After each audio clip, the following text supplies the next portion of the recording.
Aduh, wah, gagal lagi noh. Nampaknya Madon belum terbiasa dengan jarak lemparan kali ini. Aku jadi ingin berpihak kepada Padil. Iya sih ya. Tapi ngapa Ebal ngejut bahasa Indonesia baku pula ini? Yalah Pek, kau nih biar seru. Roasting pula. Jangan ragu, Den. Ingat latihan kita tadi. Oke, Dok. Ya!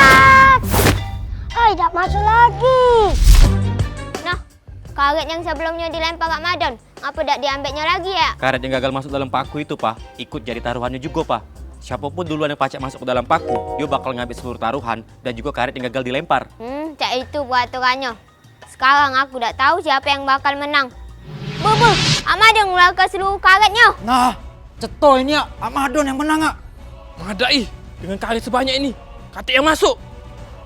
Bersiaplah, kau akan kalah Padil. Ya! Aduh, katik yang masuk kalau dia. Ay, Madon, sial nian dia.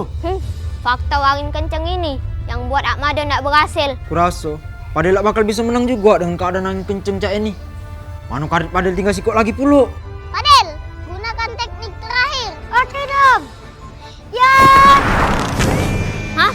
Teknik itu boleh apa dipakai pas main? Boleh baik, Pak. Asal tetap berada di belakang garis yang ditentukan. Rasakan ini. Tembakan. Padel dan Dominic. Ya!